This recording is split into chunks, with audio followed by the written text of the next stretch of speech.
بسم اللہ الرحمن الرحیم۔ پہلے پارے میں سورہ بقرہ کی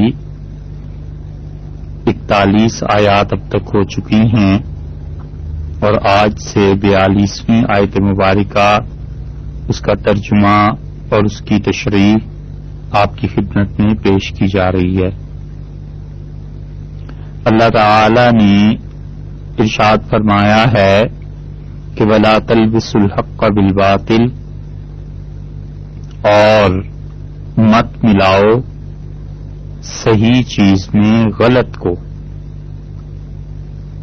وَتَكْتُمُوا الْحَقَّ، اور یہ کہ تم چھپاؤ سچ کو، وَأَنْتُمْ تَعْلَمُونَ، حالانکہ تم جانتے ہو۔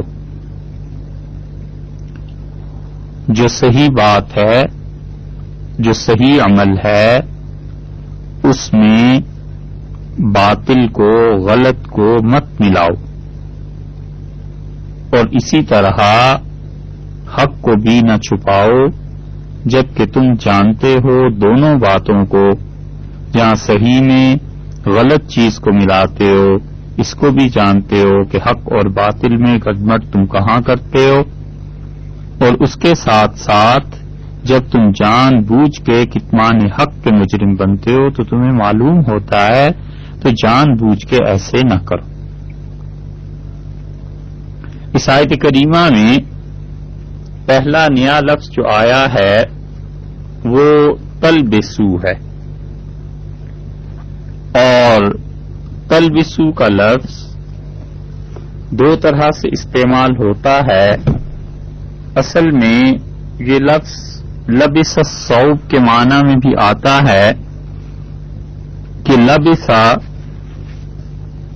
الثوب کے معنی کپڑے کو پہننے کے ہیں، اور البسہ اس کے معنی کسی دوسرے کو پہنانے کے۔ اللہ تعالی نے اہل جنت کے لیے یہی بات قرآن پاک میں ارشاد فرمائی ہے کہ وَيَلْبَسُونَ ثِيَابًا، اور کپڑے وہ پہنیں گے، اور بعض نے کہا ہے کہ پہنائے جائیں گے خود رنگ، سبز رنگ کے۔ اور لباس بھی در حقیقت اسی سے بنا ہے، اور اللہ تعالی نے اس لباس کے لفظ کو بھی استعمال فرمایا ہے۔ مثلاً ایک جگہ ارشاد فرمایا ہے سورہ اعراف میں قد انزلنا علیکم لباسا، اور ہم نے تمہارا لباس اتارا ہے، نازل کیا۔ یعنی لباس اتنی عزت کی، اتنی محترم چیز ہے کہ اس کے لیے نزول کا لفظ ارشاد فرمایا کہ ہم نے اسے نازل کیا ہے کیونکہ وہ تمہارا ستر ڈھانپتا ہے۔ اور ایک جگہ فرمایا کہ لباس التقوی، پرہیزگاری کا لباس، یعنی تقوی کسی انسان کی شخصیت میں اس طرح مرج ہو جائے، اس طرح گھل مل جائے کہ جس طرح لباس انسان کے ساتھ ہوتا ہے ایسے ہی اس کی ساری شخصیت میں تقوی نمایاں ہو جائے۔ یہ اللہ کے ہاں مومن انسان سے مطلوب ہے۔ اسی لیے اس لباس کو ایک اور جگہ بھی استعمال کیا ہے، اور وہاں محاورے میں کہا ہے کہ اذاقہ اللہ لباس الجوع والخوف، اور ان کی بدعمالیوں کی وجہ سے، ان کے گناہوں کی وجہ سے اللہ تعالی نے انہیں جو بھوک کا، والخوف، اور خوف کا لباس پہنا دیا۔ تو بھوک اور خوف کی تصویر کھینچنے کے لیے اسے لباس سے تشبیہ دے دی، یعنی ہم نے ان کے ساتھ ایسے کیا۔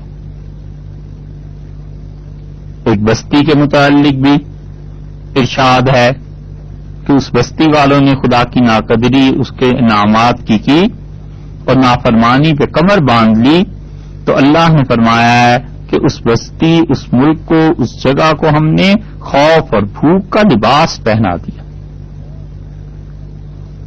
اور دوسرے معنی اس کے لبسن کے بھی آتے ہیں. ایک تو محاورے میں آیا کہ لبس الثوب، اور ایک آیا لبسن، اور لبسن کے معنی کسی چیز کو چھپانے کے ہیں، اور لبسن کے معنی اسی سے آگے چل کے پھر کسی چیز کو کسی چیز کے ساتھ ملا دینے کے بھی آتے ہیں. اسی لیے اس آیت کریمہ میں آپ دیکھیے اللہ تعالی نے فرمایا فلا تلبسوا الحق بالباطل، تم حق کے ساتھ جھوٹ کو مت ملاؤ. ایک جگہ ارشاد فرمایا کہ الذین آمنوا، وہ لوگ جو ایمان لائے اور ولم یلبسوا ایمانہم، اور انہوں نے ولم یلبسوا ایمانہم بظلم، انہوں نے اپنے ایمان کو ظلم کے ساتھ ملوث نہیں کیا، یعنی ایمان لائے اور ایمان کے ساتھ ساتھ ظلم نہیں کیا. وہ لوگ ہیں جو حقیقت میں خدا کا قرب اور خدا کا انعام پانے والے ہیں. اللہ تعالی نے یہ جو فرمایا ہے، رسول اللہ صلی اللہ علیہ وسلم سے صحابہ کرام رضی اللہ عنہ نے پوچھا تھا کہ اللہ کے رسول ہم میں سے کون سا ایسا آدمی ہے جس نے ظلم نہیں کیا؟ ہر آدمی کچھ نہ کچھ تو ظلم میں ہوتا ہی ہے. تو اللہ نے یہ جو فرمایا ہے کہ جو ایمان لائے اور انہوں نے ظلم نہیں کیا، تو پھر ہمارا کیا بنے گا؟ تو رسول اللہ صلی اللہ علیہ وسلم نے فرمایا کیا تم نے سنا نہیں حضرت لقمان نے اپنے بیٹے سے جو کہا تھا کہ میرے بیٹے شرک نہ کرنا، اور شرک جو ہے یہ ظلم ہے، عظیم ظلم ہے. تو اس لیے یہاں ظلم سے مراد شرک ہے. 7ویں پارے میں سورہ انعام میں 82 نمبر آیت میں یہ بات ارشاد فرمائی گئی ہے کہ الذین آمنوا، وہ لوگ جو ایمان لائے، ولم یلبسوا ایمانہم بظلم، اور انہوں نے اپنے یقین میں شرک کی ملاوٹ نہیں کی، اولئک لہم الامن، یہی لوگ ہیں جو خاطر جمع رکھیں، جن کے لیے امن ہے، اطمینان ہے، وہم مہتدون، اور یہی لوگ ہیں جو راہ اللہ کی پائے گئے. تو اس لیے یہ جو لفظ ہے لبسن، اس کے معنی کسی چیز میں اشتباہ، کسی چیز کو چھپانا. اسی لیے عرب محاورہ بولتے ہیں کہ لابست فلانن، یعنی میں کسی آدمی سے گھل مل گیا، اور اسی اعتبار سے استعمال ہوتا ہے کہ میں اس انسان کے اندرونی حالات سے واقف ہو گیا. تو یہاں پر ارشاد فرمایا باری تعالی نے کہ لوگوں دیکھو اے بنی اسرائیل کے علماء، ولا تلبسوا الحق بالباطل، مت ملاؤ صحیح میں غلط چیز کو. صحیح بات ہے اس میں غلط بات کو مت ملاؤ. یہ دوسرا نیا لفظ آیا ہے باطل کا، اور اللہ تعالی نے فرمایا کہ الباطل، اور یہ جو باطل ہے اصل میں آتا ہے حق کے بالمقابل، اور تحقیق کر لینے کے بعد جس چیز میں ثبات، پائیداری، ہمیشگی نظر نہ آئے اسے باطل کہا جاتا ہے. اللہ تعالی نے ارشاد فرمایا ذالک بان اللہ هو الحق، اور یہ اس لیے ہے کہ اللہ کی ذات پاک برحق ہے. وانما يدعون من دونه الباطل، اور جن کو یہ لوگ اللہ کے علاوہ پکارتے ہیں، جن کی عبادت کرتے ہیں، وہ سب لغو اور بیکار. تو باطل کا لفظ انسانوں کے اقوال اور افعال دونوں پر استعمال ہوتا ہے. افعال میں بھی باطل انسان کرتا ہے کہ حق اور سچ کے ساتھ کچھ اور ملا دیتا ہے.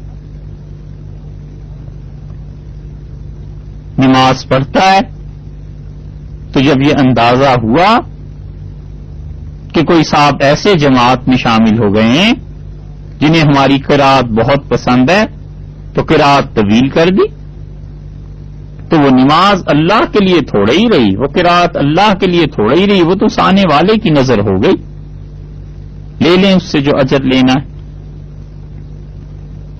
تو باطل اعمال میں بھی شامل ہو جاتا ہے اور اقوال میں بھی شامل ہو جاتا ہے.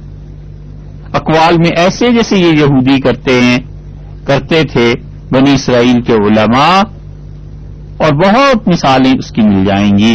اللہ تعالی نے یہاں ایک لفظ ارشاد فرمایا ہے، اس کی تشریح آپ دیکھیں گے بہت سی چیزیں آئیں گی۔ اور بطل بطولن، کسی چیز کا ضائع کر دینا یا ضائع ہو جانا، ابطلہ ضائع کر دینا۔ اللہ تعالی نے فرمایا بطل ما کانوا یعملون، اور جو کچھ اعمال یہ کرتے تھے فرعون کے ماننے والے، وہ سب ہم باطل کر دیں گے، بیکار کر دیں گے۔ اسی لیے بطال اس آدمی کو بھی کہا جاتا ہے جو دنیا اور آخرت میں کوئی بھلائی کا کام نہ آخرت کے لیے کرے نہ دنیا کے لیے کرے۔ اور بطل وہ بہادر آدمی جو موت سے نہیں ڈرتا، تو جب موت سے نہیں ڈرتا تو ایسے لوگوں کا خون کبھی کبھی بیکار چلا جاتا ہے، اس لیے اسے بطل کہا گیا۔ اور بعض اہل لغت کا خیال یہ ہے کہ وہ کہتے ہیں کہ اصل میں یہ بطل جو ہے وہ فعل کے وزن پر ہے اور بمعنی فاعل ہے، یعنی وہ بہادر شخص جو اپنے دشمن کا خون رائگاں کر دیتا ہے، اس کے خون کو باطل کر دیتا ہے۔ الابطال کسی چیز کو خراب کرنا، خواہ وہ چیز صحیح ہو غلط ہو، اس سے بحث نہیں ہے۔ اللہ تعالی نے فرمایا وَيُبْطِلَ الْبَاطِلَ، اللہ نے جو بدر کا معرکہ برپا کیا ہے لِيُحِقَّ الْحَقَّ، تاکہ سچ کو سچ کر دے اور جھوٹ کو جھوٹ کر دے، کھل کے سامنے آ جائے کہ کیا سچ ہے اور کیا جھوٹ ہے۔ ابطال کا لفظ بے حقیقت بات کہنے پر بھی آیا نا، ابھی عرض کیا تھا، ایسا جملہ جس کی حقیقت کوئی نہ ہو، اللہ تعالی نے استعمال فرمایا قرآن پاک میں وَلَئِن جِئْتَهُم بِآيَةٍ، اور اگر آپ کوئی نشانی انہیں پیش کر دیں فَيَقُولُنَّ الَّذِينَ كَفَرُوا، تو کافر کہتے ہیں خدا کی نشانیوں کو دیکھ کے، اللہ کی آیات کو دیکھ کے، اللہ کی طرف جو چیزیں دلیل بنتی ہیں اس کی راہ کی طرف انہیں دیکھ کے، ان انتم الا مبطلون، کہ تم لوگ تو وہ جھوٹی باتیں پیش کر رہے۔ اسی لیے مبطل وہ لوگ اس آدمی کے لیے بھی استعمال ہوتا ہے جو حق کو نابود نیست کرنے کی کوشش کرتے ہیں۔ تو باطل کے ساتھ ساتھ تیسرا لفظ جو اللہ تعالی نے یہاں پر ارشاد فرمایا وہ حق ہے، اور حق کے اصل معنی مطابقت کے آتے ہیں۔ دروازے کی جو چول ہے یہ اپنی چوکھٹ میں اپنے گڑھے میں فٹ آ جاتی ہے بالکل، اور پھر مسلسل کئی برس تک وہ استقامت کے ساتھ اس پہ گھومتی رہتی ہے، اس کو کہتے ہیں حق، کہ اس کی چولیں ٹھیک بیٹھ گئیں اور مدت دراز تک دروازہ اس پہ چلتا رہا۔ تو الحق کے اصل معنی مطابقت اور موافقت کے آتے ہیں، اسی لیے یہ لفظ حق اللہ تعالی کے لیے بھی استعمال کیا گیا ہے قرآن پاک میں، یعنی وہ ذات پاک جو حکمت کے تقاضوں کے مطابق اشیاء کو ایجاد کرتی ہے۔ اللہ نے فرمایا ثم ردوا الی اللہ، پھر لوگ قیامت میں اللہ کی طرف لوٹائے جائیں گے، مولاہم اپنے مولا کی طرف، الحق جو کہ سچا ہے، مالک برحق کی طرف لوگ لوٹائے جائیں گے۔ فذالکم اللہ ربکم الحق، اللہ تعالی نے فرمایا بس یہ اللہ ہے، لوگوں یہ ہے تمہارا پروردگار جو برحق ہے۔ فماذا بعد الحق الا الضلال، اور حق بات ظاہر ہو جانے کے بعد پھر جو چیزیں اس کے بالمقابل آتی ہیں وہ سب گمراہی ہے۔ فأنا تصرفون، تم کدھر بھاگے چلے جا رہے ہو؟ اسی وجہ سے اللہ تعالی نے قیامت کے متعلق بھی فرمایا وَيَسْتَنبِئُونَكَ أَحَقٌّ هُوَ، کہتے ہیں آپ سے، پوچھتے ہیں کہ احق ہو، وہ قیامت جو آنی ہے، آپ جو کہتے ہیں قیامت کا وہ برحق ہے، قل ای و ربی، آپ کہیے ہاں ہاں اور اللہ کی قسم میرے پروردگار کی، انہ لاحق، بلا شک و شبہ وہ قیامت میں جزا اور سزا یہ سب سچ۔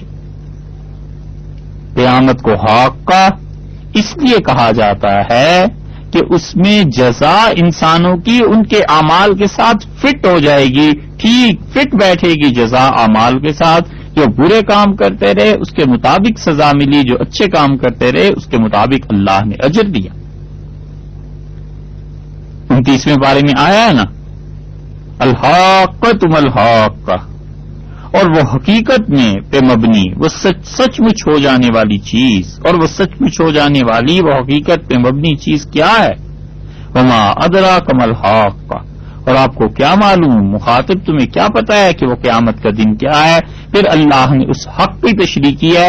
حاقہ اس لیے کہا ہے کہ ٹھیک اعمال کے ساتھ ان کی جزا اور سزا منطبق ہو جائے گی، موافق ہو جائے گی، ٹھیک ان میں فٹ ہو جائے گی۔ اسی طرح یہ حق کا لفظ قرآن پاک میں ان چیزوں کے لیے بھی استعمال ہوتا ہے، جیسے ہم اردو میں کہتے ہیں کہ یہ چیز حق ہو گئی، یعنی بالکل لائق ہے، واجب ہے، ضروری ہے۔ جیسے اردو میں بولتے ہیں نا، والدین کا یہ حق بنتا ہے، اولاد کا یہ حق ہے، یعنی مطلب یہ کہ اولاد کے لیے یہ کام کرنا اس کے فرائض میں شامل ہے، والدین کے لیے یہ کام کرنا ان کے لیے واجب ہے، لازم ہے۔ اللہ تعالی پر تو کوئی چیز واجب نہیں ہے، خدا کے لیے تو کوئی چیز ضروری نہیں ہے، مگر اس کے باوجود اللہ نے اپنے اوپر جو چیزیں ضروری کر لی ہیں ان کا ذکر اللہ نے فرمایا ہے، اور فرمایا کہ کذالک حقا علینا ننجی المؤمنین، اور ہمارا یہ ذمہ ہے، ہماری ذمہ داری ہے کہ ہم ایمان والوں کو نجات دیں۔ تو حق اس معنی میں کہ کوئی چیز اپنے اوپر واجب کر لینا، اس معنی میں بھی استعمال ہوتا ہے۔ تو یہاں پر دیکھیے اللہ تعالی نے اس آیت کریمہ میں کیا بات ارشاد فرمائی۔ اللہ نے فرمایا کہ ولا تلبسوا الحق بالباطل، اور دیکھو مت ملاؤ صحیح میں غلط، حق میں باطل کو مت ملاؤ۔ اور جیسے کہ ابھی عرض کیا ہے کہ تلبسوا کا لفظ جو ہے وہ لبسا اور دونوں طرح آتا ہے، لبسا بھی لبسا بھی، با پر زیر ہے یا با پر زبر ہے، یہ لغت کی بحث ہے جو اہل لغت نے کی ہے کہ یہاں پر کس طرح آیا ہے۔ یہاں پر دیکھیے با کے نیچے زیر ہے، بے کے نیچے زیر ہے نا، تلبسو، تو تلبسو لبسا، اور لبسا جو ہے اس کا وزن عرب اہل لغت کیا ہے؟ ضرب یا ضرب۔ تو جب اس وزن پہ آئے گا تو پھر اس کے معنی اور ہیں، اور علم یا علم کے وزن پر بھی آتا ہے۔ تو جب ضرب یا ضرب کے وزن پر آئے گا تو اس کے معنی ہے کسی چیز کو مخلوط کر دینا، لبسا یلبسو، کسی چیز میں کسی چیز کو ملا دینا، اور علم یا علم لبس یلبسو، تو عالم یا عالموں کے معنی پر جب آئے گا تو پھر اس کے معنی میں عالم یا عالموں کے وزن پر جب آئے گا تو اس کے معنی ہے پہنانے کے، لباس اسی سے بنا ہے۔ اور اس آیت کریمہ میں چونکہ تلبسو آیا ہے، یعنی با کے نیچے زیر آ گئی نا، تو با کے نیچے جب زیر آ گئی تو پھر یہ ضرب یا ضرب کے وزن پر آ گیا، اور جب اس وزن پر آیا تو اس کا مطلب یہ ہو گیا کہ اس کا معنی ہے مخلوط کر دینا، مشتبہ کر دینا۔ قرآن پاک کا ترجمہ اور تفسیر کرنے کے لیے جو لوگ بیٹھتے ہیں، اور ایسے بھی مل جائیں گے جنہیں ذرا خدا کا خوف نہیں ہے اور وہ بنیادی عربیت سے بھی ناواقف ہیں، بنیادی طور پہ عربی زبان بھی انہیں نہیں آتی، یہ ذرا ایک شوشے کا فرق آپ دیکھیے، ایک حرکت کا فرق دیکھیے کہ تلبسو اور تلبسو ہوتا تو کتنا فرق پڑ جاتا۔ اگر کسی انسان کو معانی اور لغت اتنی بھی نہیں آتی تو اس کے لیے کب جائز ہے کہ وہ قرآن پاک کی تشریح کرے اور پھر قرآن پاک کا ترجمہ کرے اور اس میں بھی وہ باتیں ملا دے جو اسلاف اور اکابر نے نہیں لکھی۔ تو تو تلبسو میں با کے نیچے زیر ہے، اس لیے معنی اس کے کیا بنے؟ مخلوط کر دینا، مشتبہ کر دینا۔ تو یہاں پر یہ لوگ چونکہ مشتبہ کر رہے تھے، مخلوط کر رہے تھے حق کو باطل کے ساتھ، اس لیے اللہ تعالی نے یہ لفظ ارشاد فرمایا کہ ولا تلبسو، اور مت ملاؤ، مت گڑبڑ کرو صحیح میں غلط چیز کو، حق میں باطل کو۔ اور یہ حق میں جو باطل ملاتے تھے اس کی بہت سی تشریحات ہیں کہ نبی کریم صلی اللہ علیہ وسلم کے متعلق ان سب کو پتا تھا کہ وہ برحق ہیں، پیغمبر ہیں علیہ الصلوۃ والسلام، اور یقیناً اللہ کی جانب سے آئے ہیں، مگر اس کے باوجود وہ کیا کرتے تھے؟ ساتھ ساتھ کچھ باتیں اور بھی ملا دیتے تھے۔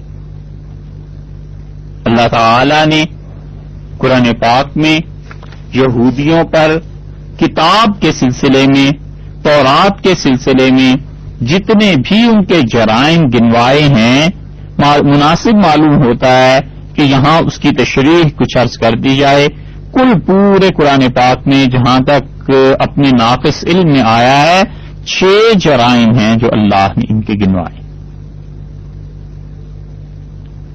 کبھی تو ان کا جرم تحریف ہے کہ الفاظ اور معانی کو کچھ سے کچھ کر دینا، اور کبھی ان کا جرم یہ تلبیس ہے کہ حق میں باطل کو گڑبڑ کر دینا۔ اور اللہ تعالی نے تیسرا جرم ان کا گنوایا ہے، اور وہ یہ کہ یہ بدل دیتے ہیں خدا کی کتاب کو۔ اور چوتھا جرم اللہ نے فرمایا ہے کہ کتابت میں گڑبڑ کر دیتے ہیں۔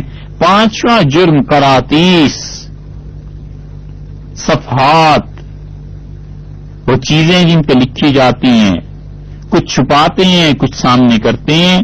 اور چھٹا جرم اللہ نے فرمایا لئی، زبان کو موڑنا، اور الفاظ کچھ ہیں اس کو کسی طرح پڑھ کے ان کے نئے مطالب، نئے معانی ایسے بیان کرنا جو علیہ باللہ رسول اللہ صلی اللہ علیہ وسلم کی اور شریعت کی توہین پر دلالت کرتے ہوں۔ یہ 6 جرائم ہیں قرآن پاک نے جو ان کے گنوائے ہیں، اور اللہ تعالی نے بتلایا ہے کہ یہ ان جرائم میں مبتلا ہیں۔ ان 6 جرائم کو مناسب معلوم ہوتا ہے کہ یہاں پر گن دیں تاکہ آئندہ جو آیات آ رہی ہیں ان آیات میں کوئی شبہ، کوئی اشتباہ نہ رہے۔ اور قرآن پاک کی یہ آیات چونکہ بنی اسرائیل سے تعلق رکھتی ہیں، اس لیے بار بار بنی اسرائیل کی کتابوں کی طرف رجوع کرنا پڑتا ہے۔ اور اس سے یہ بحث کم ہے کہ تورات کی شرح ہو یا انجیل کی، کہیں زیادہ اور حقیقی چیز یہ ہے کہ قرآن نے جو کچھ کہا ہے ہمیں یقین ہونا چاہیے کہ وہ بالکل سچ ہے، بالکل برحق ہے، اور قرآن نے کوئی بات ایسی نہیں کہی ہے جس کا یہاں پر ثبوت نہ ہو۔ اللہ تعالی نے پہلا جرم ان کا گنا ہے، اور پہلی چیز جو قرآن نے بیان کی ہے بقول یہودیوں کے یا عیسائیوں کے، جو پہلا الزام ان پہ لگایا گیا ہے وہ تحریف کا ذکر ہے کہ انہوں نے خدا کی کتاب میں تحریف کی۔ اور اللہ نے 4 مرتبہ قرآن پاک میں اس جرم کو ان کے گنوایا ہے۔ اور سب سے پہلے اگر آپ دیکھیں تو یہ سورہ بقرہ میں جس کی تشریح کی جا رہی ہے، اسی کی 75 نمبر آیت میں اللہ تعالی نے ان کا یہ جرم گنوایا ہے، اور اللہ نے فرمایا کہ یہ کتاب میں کیا کرتے ہیں؟ تحریف کرتے ہیں۔ 75 نمبر آیت میں اللہ تعالی نے فرمایا کہ فَتَطْمَعُونَ أَن يُؤْمِنُوا لَكُمْ، مسلمانوں کیا تم توقع رکھتے ہو کہ وہ تمہاری بات مان جائیں گے اور اسلام کو قبول کر لیں گے؟ وَقَدْ كَانَ فَرِيقٌ مِّنْهُمْ، اور ان میں ایک گروہ ایسا بھی ہے يَسْمَعُونَ کلام اللہ، وہ اللہ کا کلام سنتے ہیں، قرآن پاک کو یا پھر تورات کو، ثم یحرفونہ، پھر اس تورات کو کیا کرتے ہیں؟ بدل ڈالتے ہیں، من بعد ما عقلوہ، جبکہ وہ اسے سمجھتے ہیں، وہم یعلمون، اور انہیں اچھی طرح معلوم۔ دیکھا آپ نے، پہلا جرم ان کا تحریف، اللہ کے کلام کو سننا۔ جن حضرات نے مفسرین نے یہاں کلام اللہ سے مراد اللہ کا کلام یعنی قرآن لیا ہے، وہ تو کہتے ہیں کہ وہ تحریف معنوی طور پر کرتے ہیں، یعنی یہ کہ اللہ نے کچھ بات کہی ہے اور اس کی تشریح جب کریں گے تو اپنے مقصد اور اپنے منشا اور اپنے مطلب کے مطابق کریں گے۔ اور جو حضرات اس کے قائل ہیں کہ یہاں پر مراد تورات ہے اور وہ کلام جو رسول اللہ صلی اللہ علیہ وسلم سے پہلے نازل ہوا ہے، وہ کہتے ہیں کہ ثم یحرفونہ، اللہ نے یہ فرمایا ہے کہ اس کو بدل دیتے ہیں اور اس میں تحریف کے مرتکب ہوئے۔ یہ پہلی آیت کریمہ۔ دوسری آیت کریمہ سورہ نساء میں ملے گی، اور سورہ نساء میں اللہ تعالی نے 46ویں آیت میں ان کا یہ شرعی جرم گنوایا۔ 5ویں پارے میں سورہ نساء میں دیکھیے آپ 46ویں آیت میں اللہ نے یہ پھر دہرایا ہے، اور اللہ فرماتے ہیں من الذین ہادو، اور وہ لوگ جو یہودی ہوئے، یحرفون الکلم عن مواضعہ، وہ بات کو اس کے اصل مقام سے ہٹا دیتے ہیں، بے ڈھب کر دیتے ہیں، تحریف کرتے ہیں۔ وَيَقُولُونَ، اور کہتے ہیں سمعنا، رسول اللہ صلی اللہ علیہ وسلم سے ہم نے آپ کی بات سنی، اور پھر آہستہ سے کہتے ہیں وَعَصَيْنَا، اور ہم تمہاری بات نہیں مانتے، وَاسْمَعْ، اور پھر کہتے ہیں کہ سنیے، اللہ تعالیٰ آپ کو سنانے والا کرے، خدا آپ کی سمع میں، آپ کی قوت سماعت میں برکت دے، اور پھر آہستہ سے کہتے ہیں غیر مسمع، خدا کرے بہرے ہو جاؤ، الیاذ باللہ، وَرَعَيْنَا، اور کبھی کہتے ہیں کہ چرواہا ہمارا، رعینا، لَيًّم بِأَلْسِنَتِهِمْ، موڑ دیتے ہیں اپنی زبانوں کو، وَطَعْنًا فِي الدِّينِ، اور ہمارے دین میں عیب نکالتے ہیں، وَلَوْ أَنَّهُمْ قَالُوا سَمِعْنَا وَأَطَعْنَا، اور اگر وہ کہتے کہ ہم نے آپ کی بات سنی ہے اور ہم آپ کی اطاعت کرتے ہیں، وَاسْمَعْ، اور آپ کو اللہ سننے والا کرے، وَانظُرْنَا، اور ہماری طرف نظر کیجئے، لَكَانَ خَيْرًا لَّهُمْ وَأَقْوَمَ، تو یہ ان کے حق میں بہتر بھی ہوتا اور درست بھی ہوتا، لیکن یہ اتنی توفیق ملے کہاں سے؟ وَلَٰكِن لَّعَنَهُمُ اللَّهُ، اللہ نے تو ان پر لعنت کی ہوئی ہے، بِكُفْرِهِمْ، ان کے کفر کی وجہ سے، فَلَا يُؤْمِنُونَ إِلَّا قَلِيلًا، سو ان میں سے بہت تھوڑے ہیں جو ایمان آپ پر لائیں گے۔ تو دوسری مرتبہ ان کا جرم گنا ہے، اور اللہ نے فرمایا من الذین ہادوا یحرفون الکلم عن مواضعہ، اور یہ جو یہودی ہوئے ہیں یہ بات کو اس کے اصل مقام سے ہٹا دیتے ہیں، تحریف کرتے ہیں۔ تیسری مرتبہ پھر یہ جرم اللہ تعالی نے ان کا گنا، اور سورہ مائدہ میں 6 پارے میں 13ویں آیت میں اللہ تعالی نے ان کا یہ جرم گنوایا ہے، اور اللہ نے فرمایا کہ فَبِمَا نَقْضِهِمْ مِيثَاقَهُمْ، اور جو عہد و پیمان انہوں نے اللہ سے کیے تھے اور انہیں توڑا تھا، لعناہم، ہم نے ان کو لعنت کر دی ہے، وجعلنا قلوبہم قاسیہ، اور ان کے دل سیاہ کر دیے۔ اتنے بڑے مجرم ہیں یہ بنی اسرائیل کے علماء، یحرفون الکلم عن مواضعہ، اللہ کے کلام کو اس کی اصل جگہ سے یہ بدل دیتے ہیں۔ وَنَسُوا حَظًّا مِّمَّا ذُكِّرُوا بِهِ، اور جو ہم نے انہیں نصیحت کی تھی اس نصیحت سے فائدہ اٹھانا یہ بھول جاتے ہیں۔ وَلَا تَزَالُ تَطَّلِعُ عَلَىٰ خَائِنَةٍ مِّنْهُمْ، اور آپ کو ان کی دغا بازی کی اطلاع ہمیشہ ملتی رہے گی، إِلَّا قَلِيلًا مِّنْهُمْ، بہت تھوڑے لوگ ہیں بنی اسرائیل میں، آپ کے معاصرین میں، جو کہ ان کاموں ان حرکتوں کو نہ کریں۔ فَاعْفُ عَنْهُمْ، آپ درگزر فرماتے رہیے، وَاصْفَحْ، اور معاف کرتے رہیے، اور ان اللہ یحب المحسنین، اور اللہ نیکی کرنے والوں کو اچھا سمجھتا ہے، اللہ نیکی کرنے والوں کو چاہتا ہے۔ تیسرا مقام یہ آگے، اور چوتھی جگہ اسی سورہ مبارکہ میں کچھ آگے چل کے چھٹے پارے میں ہی اللہ تعالی نے پھر اس جرم کو ان کے گنوایا ہے، اور یہ 4 مقامات ہیں جہاں ان کا جرم ہے۔ یہ 147 نمبر آیت کریمہ ہے، یہاں نہیں، یہ 41 نمبر آیت کریمہ ہے، اس پہ اللہ تعالی نے ان کا یہ جرم پھر گنوایا۔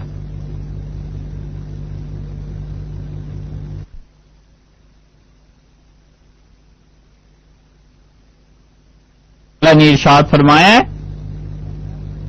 کہ ان کا حال یہ ہے، وَمِنَ الَّذِينَ هَادُوا، اور وہ جو یہودی ہیں ہو گئے سماعون للکذب، جھوٹ بولنے کے لیے خوب سنتے ہیں، جھوٹ کو جاسوسی کرتے ہیں، سماعون لقوم آخرین، اور کسی دوسری جماعت ایسی لم یاتوک جو آپ کے پاس نہیں آتے ان کو جا جا کر یہ جھوٹی خبریں پہنچاتے ہیں۔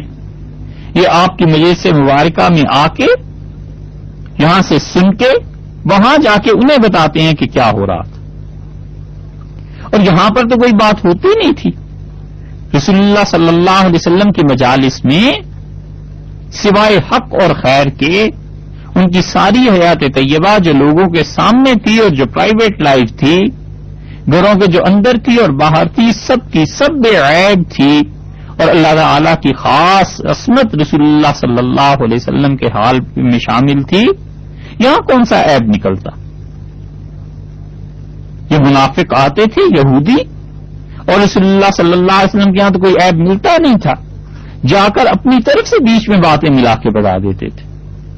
اور اس دنیا میں بہت جگہ پر یہی ہوا کرتا ہے، یہی یہودیوں والی حرکت کئی گھرانوں میں ہوتی ہے، کئی مسلمانوں میں ہوتی ہے کہ وہ کسی شخصیت کو دیکھتے ہیں اس میں عیب ملتا جو نہیں، اللہ تعالی نے اسے اپنی حفاظت میں رکھا ہوتا ہے، کوئی گناہ نہیں ہے، کوئی جرم اس نے نہیں کیا، کسی پہ ظلم نہیں کیا، تب اس کو داغدار کریں کیسے؟ پھر وہ کرتے ہیں ایسے کہ ایک بات کوئی ڈھونڈ لی اور اس کو اپنے ذہن سے معانی پہنا دیے اور اس کی شخصیت کو داغدار کرنا شروع کر دیے۔ ایک خاتون ہے، گھر میں رہتی ہے، کوئی عیب نہیں، کوئی بدزبانی نہیں، کوئی برائی نہیں، خام خواہ اس سے لڑنے کے بہانے تلاش کرنے کے لیے یہ یہودیوں والی حرکت ہو جاتی ہے کہ مجلس میں گئے، ان کے پاس بیٹھے، اور جب کوئی بھی چیز عیب کی نہیں ملی تو اپنے پاس سے کوئی چیز لگا دی، بنا دی۔ یہ ہے اللہ نے فرمایا سماعون لقوم آخرین لم یاتوک، اور ایسی دوسری جماعت کے لیے سنتے ہیں جو آپ کے پاس نہیں آتے نا، انہیں جا کر یہ رپورٹس دیتے ہیں، خبریں پہنچاتے ہیں۔ یحرفون الکلم من بعد مواضعہ، اور بات کو اس کے اصل ٹھکانے سے ہٹا کر بے اسلوب کرتے ہیں۔ یہ ہے پہلا جرم تحریف کا، علماء بنی اسرائیل کا، ان یہودیوں کا۔ اللہ تعالی نے فرمایا یقولون ان اوتیتم ھذا، اور کہتے ہیں کہ اگر تو محمد صلی اللہ علیہ وسلم تمہاری خواہشات کے مطابق کوئی بات لینا، تمہیں کوئی حکم دینا، فخذوہ، تو اس پہ عمل کر لو، وَإِن لَّمْ تُؤْتَوْهُ، اور اگر نہ ملے کوئی ایسا کام اور رسول اللہ صلی اللہ علیہ وسلم تمہاری خواہش کے مطابق فتویٰ نہ دیں تو پھر فاحذروا، بچو اس سے، مت ماننا ان کی بات۔ اللہ نے فرمایا وَمَن يُرِدِ اللَّهُ فِتْنَتَهُ، اور جس کو اللہ ہی آزمائش میں ڈال دینا، فَلَن تَمْلِكَ لَهُ مِنَ اللَّهِ شَيْئًا، تو اللہ کے ہاں پھر کوئی اس کا کچھ نہیں کر سکتا۔ یہ اس مصیبت میں اس لیے پڑ گئے ہیں کہ اولئک الذین لم یرد اللہ ان یطہر قلوبہم، اللہ نے چاہا ہے کہ ان کے دل ناپاک رہیں، خدا نے نہیں چاہا کہ ان کے دل پاک ہو جائیں، خدا نے نہیں ارادہ فرمایا کہ ان کے دل پاک ہو جائیں۔ تو جب اللہ ہی نے ارادہ نہ کیا ہو کسی کو پاک کرنے کا، تو پھر تو وہ جتنا بھی گندا ہو جائے اتنا ہی تھوڑا ہے۔ لہم فی الدنیا خزی، اور دنیا میں ان کے لیے ذلت ہے، ولہم فی الآخرۃ عذاب عظیم، اور آخرت میں ان کے لیے، یہودیوں کے لیے بڑی مار ہے۔ یہاں پہ چوتھی مرتبہ اللہ نے فرمایا کہ یحرفون الکلم من بعد مواضعہ، اور باتوں کو اس کے اصل ٹھکانے سے ہٹا کر بے اسلوب کرتے ہیں. بنی اسرائیل کے یہ علماء جو حرکت کرتے تھے، بہت سے لوگ آپ کو اس امت میں بھی مل جائیں گے کہ لوگوں کی باتیں اس کے اصل مقصد سے ہٹا کر کرتے ہیں. بہت سے مصنفین نے لکھا کچھ ہوتا ہے، یہ اس کو کچھ اور معنی پہناتے ہیں، آگے پیچھے کے فکرے کاٹ کے اپنے مطلب کی کوئی بات بیچ میں سے نکال کے پھر اس پہ کفر کے فتوے شروع ہو جاتے ہیں کہ جی فلاں نے اپنی کتاب میں یہ لکھا ہے اور فلاں نے. یہ یہودیوں والی حرکت اللہ نے بیان کی ہے کہ بنی اسرائیل کے علماء ایسے کیا کرتے تھے. ہمارے ناقص علم میں یہ 4 مقامات ایسے ہیں کہ اللہ تعالی نے یہ حرکتیں ان کی گنوائی ہیں. اور پہلا جرم بنی اسرائیل کا 6 ہم نے عرض کیے نا آپ سے، اس میں سے پہلا جرم خدا نے بتلایا ہے کہ یہ ان کے ساتھ ہوتا ہے. اس کی 2 مثالیں ہم دیں. کوئی بھی یہودی عیسائی آپ سے بات کرے، پوچھے، تو اس کا بھی حق بنتا ہے کہ وہ تردید کرے. وہ اپنے کفر کو دفاع تو کرے گا، ڈیفینڈ کرے گا، اور اپنے دفاع میں وہ یہ کہہ سکتا ہے کہ یہ تو تم کہتے ہو نا بھائی، ہماری کتاب میں بتاؤ کوئی چیز لکھی ہو، ہم نے کہیں کہا ہو،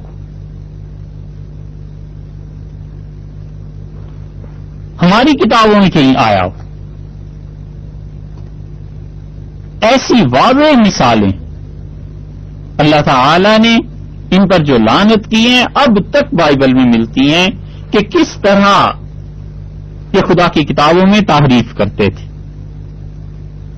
کچھ چیزیں جو ہمیشہ سے حرام رہی ہیں اور کسی نبی علیہ الصلوۃ والسلام کی شریعت میں جائز نہیں ہوئی، اس پہ پوری دنیا کے تمام مذاہب اتفاق کرتے ہیں. مثلا کوئی مذہب کا آدمی یہ نہیں کہے گا کہ اللہ تعالیٰ ہے ہی نہیں. عیسائی ہیں، یہودی ہیں، مسلمان ہیں، سب کے سب کہتے ہیں کہ اللہ ہے. کوئی دنیا کا مذہب یہ نہیں کہتا کہ خدا نہیں، کہ قیامت نہیں آئے گی. سب مانتے ہیں قیامت کو. تقدیر کسی بھی رنگ اور ڈھنگ میں مانے، سب مذاہب کے لوگ مانتے ہیں. نبوت، نفس نبوت کے سارے مذاہب کے لوگ قائل ہیں کہ نبوت ہے، یعنی عیسائی، یہودی اور مسلمان تینوں قائل. اسی طرح اعمال کو چھوڑ دیں اور اخلاقیات میں بھی سارے مذاہب اس بات کے قائل ہیں کہ جھوٹ نہیں بولنا. تمام مذاہب اس بات کے قائل ہیں کہ ظلم نہیں کرنا. ظاہر ہے کہ یہ ایسے مسلمہ حقائق ہیں کہ کوئی بھی اس سے انکار نہیں کر سکتا. اسی طرح سود ہے، اور کوئی بھی مذہبی آدمی سود کو جائز قرار نہیں دے گا. یعنی اس کا مذہب یہ نہیں اسے سکھائے گا کہ تم سود لیا کرو. ہاں، وہ اپنے پاس سے اس کی کوئی تعویل، تشریح اور توجیہ کرے، وہ ایک الگ مسئلہ ہے کہ اس نے خدا کی کتاب کو صحیح سمجھا یا غلط سمجھا، مگر کوئی مذہب یہ نہیں کہتا کہ سود لیا کرو. اس لیے کہ سود پورے معاشرے کو ختم کر دیتا ہے، تباہ اور برباد کر دیتا ہے. کچھ ہاتھ دولت کے مالک بن جاتے ہیں اور دولت کی غیر منصفانہ تقسیم کا نظام جڑ پکڑتا ہے. غربت میں اضافہ ہوتا ہے، بھوک میں اضافہ ہوتا ہے. سود ایک کا لاکھوں کے لیے مرگ مفاجات.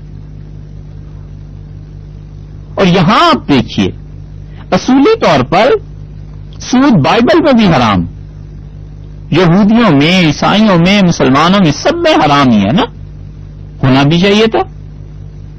اور بائبل میں ڈیوٹرانومی، یہ جو بک ہے ان کی، اس کا 23 چیپٹر ہے، 23واں باب، اور اس میں اللہ تعالی کے احکامات بیان کیے جا رہے ہیں. ہم مثال دے رہے ہیں کہ تحریف کیسے ہوتی ہے، کتابوں کو بدلا کیسے جاتا ہے. اب یہودیوں نے سود کو جائز کرنا تھا نا، تو انہوں نے اصل کتاب میں ترمیم کر دی.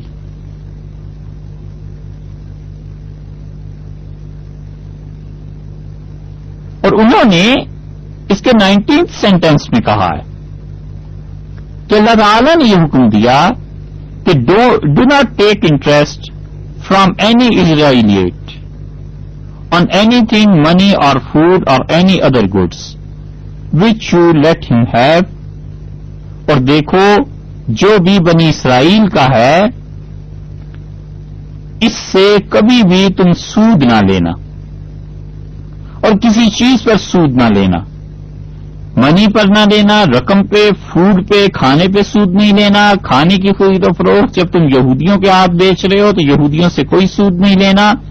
اور اینی ادر گڈز یا جو بھی چیزیں ہیں اس کے علاوہ بھی، گاڑیاں ہیں، کوئی بھی چیز ہے آج کی جدید دنیا میں، جو کچھ کہ تمہارے پاس ہے، اگر تمہارا مخاطب، تمہارا گاہک یہودی ہے، بنی اسرائیل سے ہے، ڈونٹ ٹیک انٹرسٹ، اس سے کوئی سود نہیں لینا. حکم تو سب کے لیے تھا، انہوں نے اس میں تحریف کر کے اپنے پاس سے یہودیوں کے لیے خاص کر دیا ہے، وگرنہ اللہ کا حکم تو سب کے لیے یہی ہے اور ہمیشہ سے رہا ہے کہ سود کو اس نے حرام کیا. 20th سینٹنس میں آگے کہتے ہیں from men of other nations, اور وہ آدمی جو کسی دوسری قوم سے تعلق رکھتے ہوں، یو مے ٹیک انٹرسٹ، اور تم ان سے سود لے سکتے ہو، بٹ ناٹ فرام این اسرائیلیٹ، اور تم کسی اسرائیلی سے، بنی اسرائیل کے کسی آدمی سے سود نہ لینا. یہ ہے تحریف کہ اللہ نے اصل میں حکم نازل کیا ہوگا یہی جو ہمیں یقین ہے کہ خدا نے کسی مذہب و ملت میں سود کو جائز قرار نہیں دیا تھا، لیکن انہوں نے جو کتاب میں تحریف کی، ڈیوٹرانومی کے 23rd چیپٹر کے 19th اور 20th سینٹنس میں انہوں نے اس میں صاف تحریف کر کے لکھ دیا کہ یہودی ہو، اپنا بنی اسرائیل کا ہو، تو اس سے تو سود لینا ناجائز ہے. اور باقی from men of other nations you may take interest, اور جو باقی دنیا کے لوگ ہیں جس قوم کا بھی اس کا تعلق ہے اس سے تم سود لے سکتے ہو. اور یہ وہ سودی نظام ہے جس میں انہوں نے ساری دنیا کو جکڑ لیا ہے. آپس میں سود لیں یا نہ لیں اب ایک الگ مسئلہ ہے، لیکن انہوں نے کہا مذہب نے اجازت دی ہے کہ یہودیوں کے علاوہ باقی پوری دنیا سے سود وصول کرو. یہ ایک تحریف کی مثال آ گئی. اس تحریف کی جو قرآن نے کہا ہے، یہ اس لیے 6 چیزیں ہم آپ کے سامنے بیان کریں گے انشاءاللہ تاکہ آپ کو پورا یقین آئے اور آپ بات کر سکیں کہ اللہ نے اپنی کتاب میں ایک شوشہ اور شمع بھی بغیر حق کے نہیں کہا. خدا نے جو کچھ فرمایا ہے ان کے متعلق وہ سب سچ ہے، وہ سب حق ہے. اللہ تعالی نے بتلایا ہے کہ ان کے یہ کرتوت ہیں.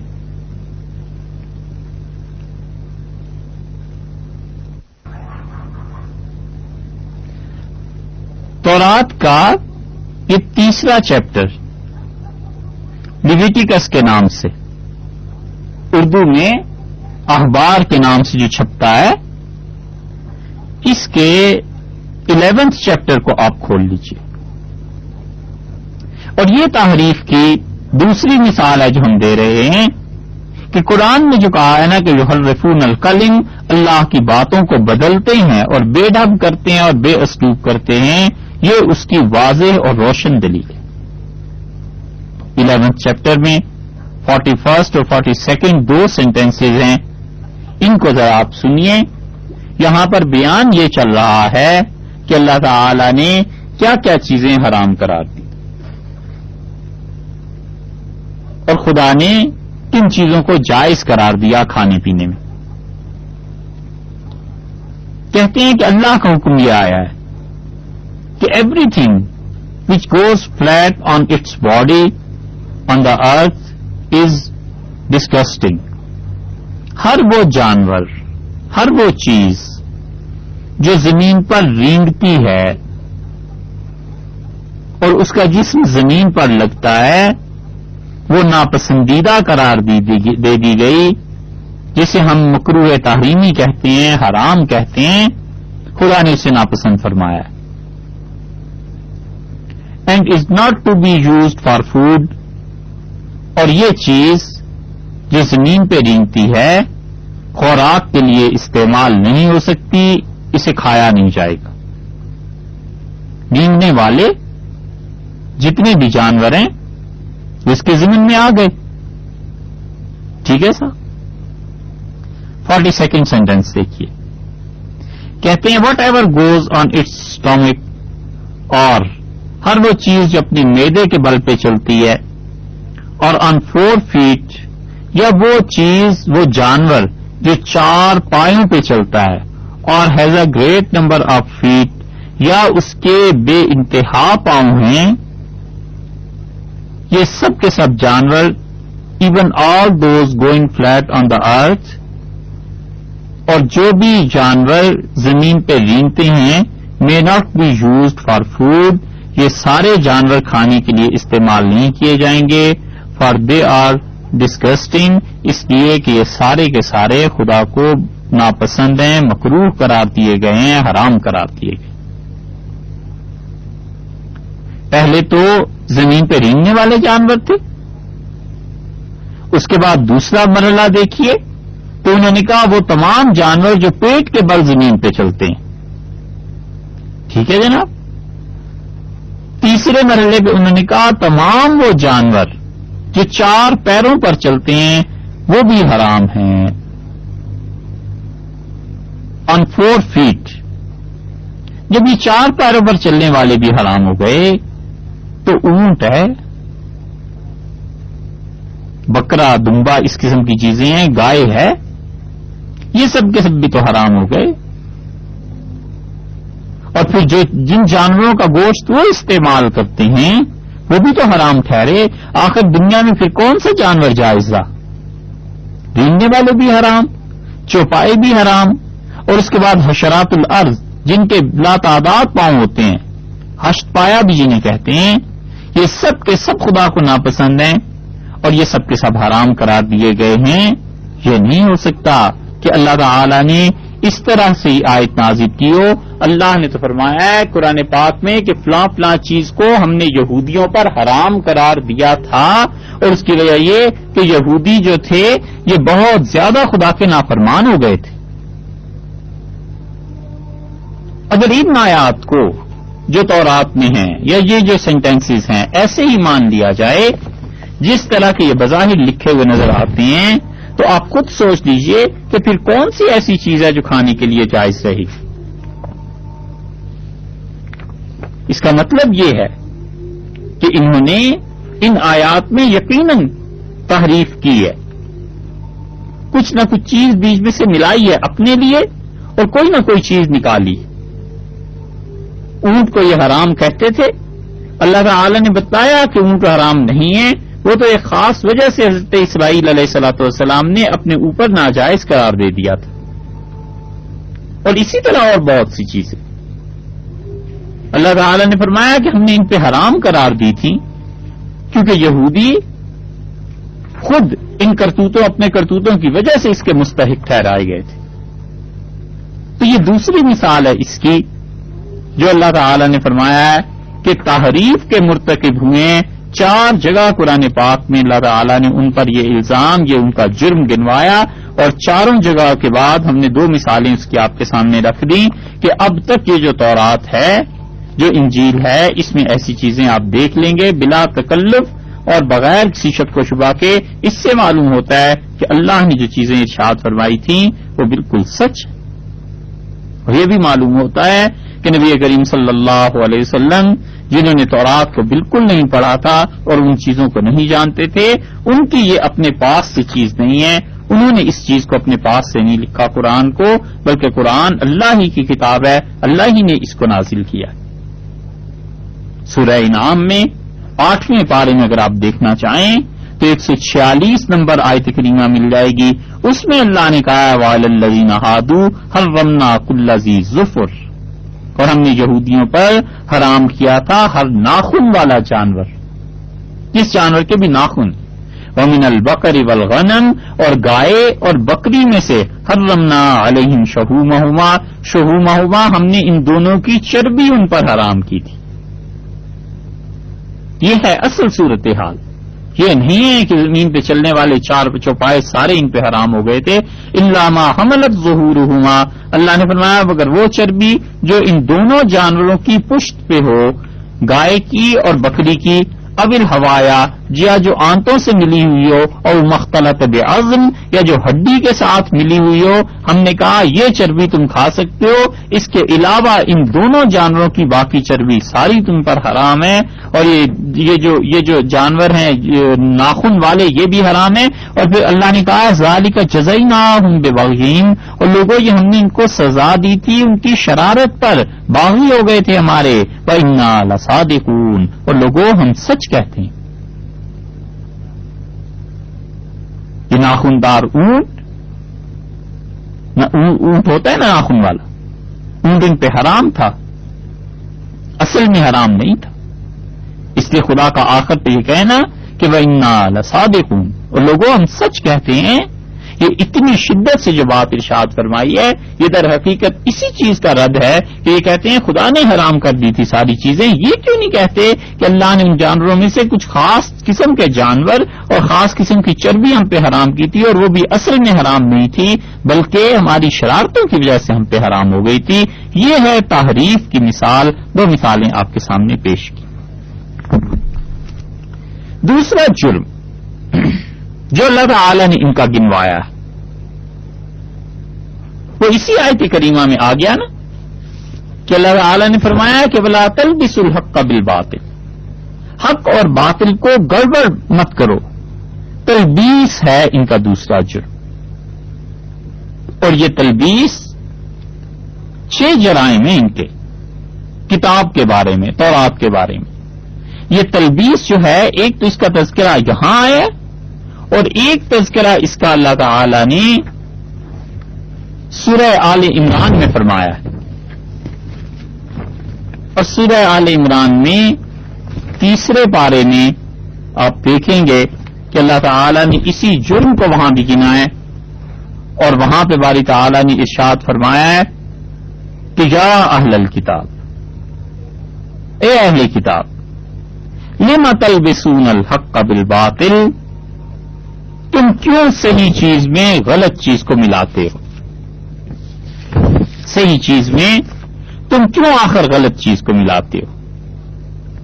یہاں پر تو ارشاد فرمایا اللہ تعالی نے کہ وَلَا تَلْبِسُوا الْحَقَّ بِالْبَاطِلِ، دیکھو مت ملاؤ صحیح میں غلط کو، تلبیس نہ کرو.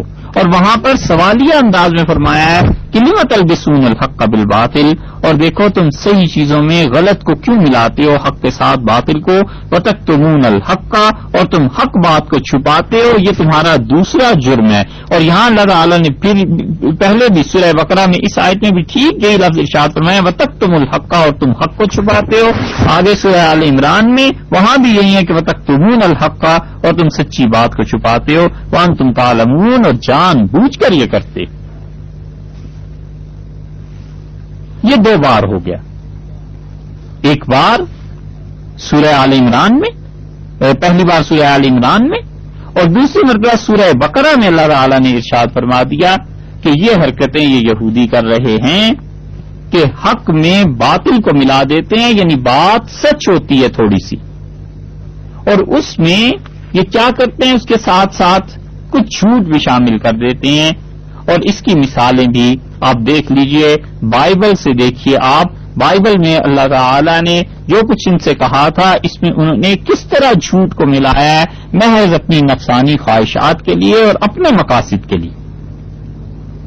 ایک مثال اس کی دیکھیے، جینیسس میں 18 چیپٹر جہاں سے شروع ہو رہا ہے اس کے 2 سینٹینس سے دیکھیے. ہے یہ تھوڑی سی طویل چیز، لیکن آپ دیکھیں حق اور باطل میں گڑبڑ کیسے ہو گئی. قرآن نے جو کہا ہے اس کا ثبوت یہ ہے. اللہ تعالی نے حضرت ابراہیم علیہ الصلوۃ والسلام کا تذکرہ قرآن میں کیا ہے، فرشتوں کا ان کے پاس آنے کا بھی تذکرہ کیا ہے، ان کی اہلیہ محترمہ حضرت سارہ علیہ السلام کا بھی تذکرہ ہوا ہے. اس کو ذہن میں رکھ کے اب تورات کی بات دیکھیے. یہ لکھتے ہیں and lifting up his eyes, اور حضرت ابراہیم علیہ السلام نے اپنی نگاہیں اٹھائیں.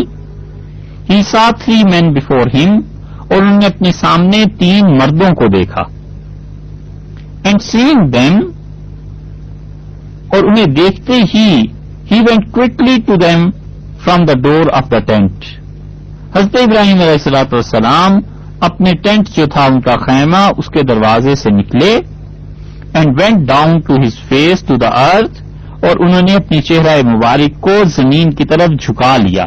یہ اتنے تعظیم کے الفاظ ہم ترجمے میں استعمال کر رہے ہیں، اصل میں کہاں ہے وہاں عزت اور احترام انبیاء علیہ الصلوۃ والسلام کا. 3 آدمیوں کو حضرت ابراہیم علیہ الصلوۃ والسلام نے دیکھا اور وہ اپنے ٹینٹ خیمے سے نکلے اور انہیں اپنا سر مبارک زمین کی طرف جھکا لیا، چہرہ مبارک کو، اور جھک گئے ان 3 آدمیوں کے سامنے. اینڈ سیڈ، اور انہوں نے فرمایا my lord if now I have grace in your eyes, میرے آقا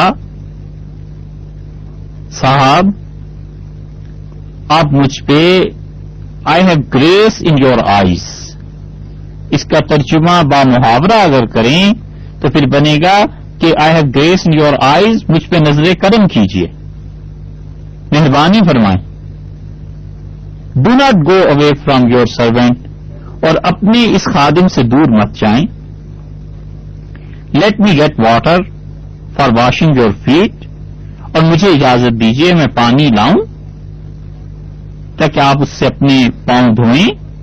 and take your rest under the tree, اور اب اس درخت کے سائے میں آرام کیجیے. ان 3 آدمیوں سے یہ حضرت ابراہیم علیہ الصلوۃ والسلام کہہ رہے ہیں.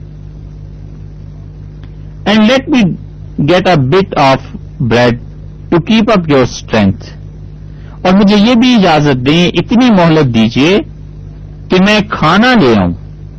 بٹ آف بریڈ یعنی روٹی کا ٹکڑا لے آؤں تاکہ آپ تازہ دم ہو لیں. کیپ اپ یور اسٹرینتھ کا ترجمہ اگر کریں محاورے سے تو پھر یہی ہوگا کہ تازہ دم ہو لیں. And after that you may go on your way, اور اس کے بعد آپ اپنے سفر پہ تشریف لے جائیے. For this is why you have come to your servant, اور یہ وہ چیز ہے جس خواہش کی تکمیل کے لیے آپ کا خادم یہ چاہتا ہے کہ آپ اس کے یہاں تشریف لائیں. اینڈ دے سیڈ، اور ان 3 آدمی نے کہا لیٹ اٹ بی سو، کر لیں، ہونے دیں، ٹھیک ہے، یوں ہی صحیح. 6th سینٹینس میں کہتے ہیں کہ then Ibrahim went quickly into the tent, اور پھر حضرت ابراہیم علیہ الصلوۃ والسلام جلدی سے اپنے خیمے میں تشریف لے گئے. اینڈ سیڈ ٹو سارا، اور انہوں نے سارا اپنی اہلیہ محترمہ سے کہا get 3 measures of meal straight away, جلدی سے باریک آٹا اس کو لو، 3 اس کے پیمانے. اینڈ میک کیکس، اور کیک یعنی روٹیاں بناؤ. And running to the herd, اور حضرت ابراہیم علیہ الصلوۃ والسلام اس کے بعد ریور کی طرف بھاگے جہاں پہ انہوں نے جانور رکھے ہوئے تھے. ہی ٹو کا ینگ آکس، اور انہوں نے ایک اچھا بیل لیا، سافٹ اینڈ فیٹ، جو موٹا تازہ بھی تھا اور بہت کھانے کے قابل اس کا گوشت تھا. And gave it to the servant, اور انہوں نے ایک جوان کو دیا. And he quickly made it ready, اور اس نے فوری طور پر وہ بچڑا جو تھا، وہ بیل جو تھا، وہ بھون کے تیار کر دیا. And he took butter and milk, اور حضرت ابراہیم علیہ الصلوۃ والسلام نے مکھن بھی لیا، دودھ بھی لیا. اینڈ دا ینگ آکس، اور وہ جوان بیل جو بچڑا تیار کیا گیا تھا، which he had made ready, and put it before them، اور انہوں نے یہ تمام اشیاء لا کر ان 3 آدمیوں کے سامنے رکھ دی. waiting by them under the tree، جو درخت کے نیچے ان کا انتظار کر رہے تھے. while they took food، اور انہوں نے پھر اس غذا کو کھایا. یہ ہے پورا اقتباس. 3 آدمی آئے اور ان کے لیے یہ کام کیے گئے، اور مکھن، دودھ، بیل کا گوشت اور روٹی، یہ سب چیزیں انہوں نے کھائیں. یہ ہے حق کو باطل کے ساتھ ملا دینے کی مثال. اللہ نے قرآن میں یہ اسی لیے بار بار ارشاد فرمایا کہ لا تصلوا الیہ، اور ان کے ہاتھ چھو نہیں رہے تھے. نہیں، یہ آیت وہ نہیں ہے. کہ تو کہیں اور فکر آیا؟ ہاں، اللہ تعالیٰ نے ارشاد فرمایا ہے کہ حضرت ابراہیم علیہ الصلوۃ والسلام نے ان فرشتوں کو دیکھا تو انہیں پہچان نہیں سکے. جاء بعجل حنیذ، اور ایک بچڑا بھونا ہوا جلدی سے ابراہیم علیہ الصلوۃ والسلام نے لا کے ان کے سامنے رکھ دیا، اور انہوں نے دیکھا کہ یہ کھانا نہیں کھا رہے. فأوجس منهم في نفسه خیفہ، ابراہیم علیہ الصلوۃ والسلام اپنے جی میں ڈرنے لگے کہ کہیں یہ دشمن تو نہیں ہے. قرآن بار بار جو کہتا ہے نا کہ انہوں نے کھانا نہیں کھایا اس لیے کہ وہ اللہ کے فرشتے تھے. اور یہاں دیکھیے کئی چیزیں سچائی کے ساتھ بائبل میں آ گئی ہیں اور بیچ میں اپنے پاس سے بھی چیزیں لگا دی ہیں. یہ ہے حق اور باطل کو گڑبڑ کر دینے کی پہلی مثال. اگلے بیان میں انشاءاللہ اس پہ تھوڑی سی بات اور کریں گے قرآن پاک کی آیات کے حوالے سے، اور پھر دوسری مثال بھی آپ کے سامنے رکھیں گے کہ قرآن نے جو ان کا جرم گنایا نا کہ تلبیس کرتے تھے، حق اور سچ میں کچھ باطل کچھ جھوٹ اپنے پاس سے ملا دیتے تھے. دوسری مثال بھی اس کی کل انشاءاللہ کریں گے. السلام علیکم ورحمۃ اللہ وبرکاتہ.